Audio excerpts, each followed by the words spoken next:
Hello everyone, আসসালামু আলাইকুম। আজকে দেখতে পাচ্ছেন এই যে ছোট্ট একটা স্পেস, আর এই ছোট্ট স্পেসটাকে কিন্তু আমি খুব সুন্দর করে মনের মতো করে সাজিয়েছি। আপনাদের সাথে অবশ্য সাজানোর পর ছবি আপলোড করেছিলাম, আর সেই ছবি কিন্তু আপনারা অনেক বেশি পছন্দ করেছেন।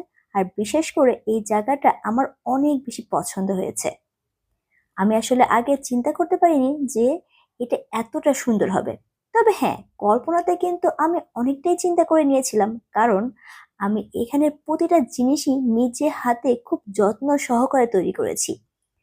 কারণ কল্পনা করতাম যে ঠিক আমার একটা সিটিং স্পেস থাকবে, আর এই সিটিং স্পেসে আমি এইগুলো দিয়ে সাজাবো। আর ঠিক সেভাবে কিন্তু আমি প্রতিটা জিনিসই খুব যত্ন সহকারে তৈরি করেছি। এই যে দেখতে পাচ্ছেন রাফেল কার্টেনটা, এটাও কিন্তু আমি নিজেই তৈরি করেছি। অবশ্যই এটা ভিডিও আমি এখনো শেয়ার করিনি, কারণ এখনো এডিট করা হয়নি। এডিট করে কিন্তু খুব শিগগিরই আপনাদের সাথে এটার তৈরি করা ভিডিও শেয়ার করব। কার্টেনগুলোকে বেঁধে রাখার জন্য আমি দুইটা ফিতা তৈরি করেছিলাম কিছু টার্সেল দিয়ে। আর এই ফিতা দিয়ে কিন্তু কার্টেন দুটো বেঁধে রাখার পরে এটা দেখতে আরো বেশি সুন্দর লাগছে। আমি অবশ্য এই দুটো জিনিস তৈরির ভিডিও এখনো শেয়ার করিনি, খুব শীঘ্রই আপনাদের সাথে শেয়ার করব। আর তাই তো আমার পেজটা ফলো করে কিন্তু অবশ্যই আমার সাথে থাকতে হবে। এরপর আমি কিছু লাইট ঝুলিয়ে দিলাম, আর এগুলো কিন্তু কালারিং লাইট। এগুলো কিন্তু জ্বালানোর পর দেখতে অনেক বেশি সুন্দর লাগে। তবে আমার এখানে কারেন্টের সিস্টেম করা ছিল না, তাই আমি আর জ্বালাতে পারিনি। তবে এগুলো কিন্তু না জ্বালিয়েও দেখতে অনেক বেশি সুন্দর লাগছিল।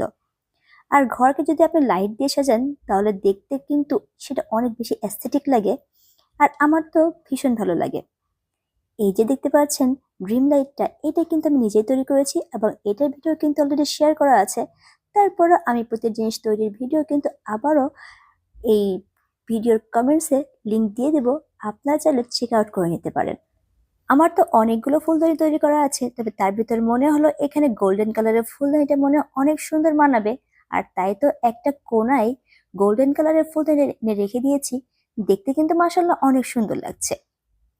আর বসার জায়গা তৈরি করার জন্য আমি এখানে কিছু ফ্লোর কুশন দিয়ে দিলাম, আর এই ফ্লোর কুশনগুলো কিন্তু আমি বেশ আগেই তৈরি করেছিলাম। আর এর উপর দিয়ে দিলাম আমি ছোট্ট দুইটা কুশন, আর এই কুশন দুটো কিন্তু অনেক বেশি কিউট ছিল।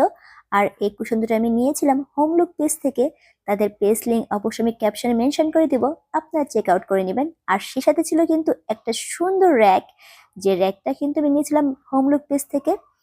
আর এই র্যাকটা দিয়ে দেওয়ার পরে আমি এখানে একটা টেবিল সেট করে দিব। আর এই টেবিলটা কিন্তু অনেক বেশি পছন্দের একটা টেবিল, আপনারা অনেক পছন্দ করেছেন, আর আমার তো অনেক অনেক অনেক বেশি পছন্দ হয়েছে এই টেবিলটা। এই তো সাজানোর মধ্যে আমার একটা পার্সেল চলে আসলো।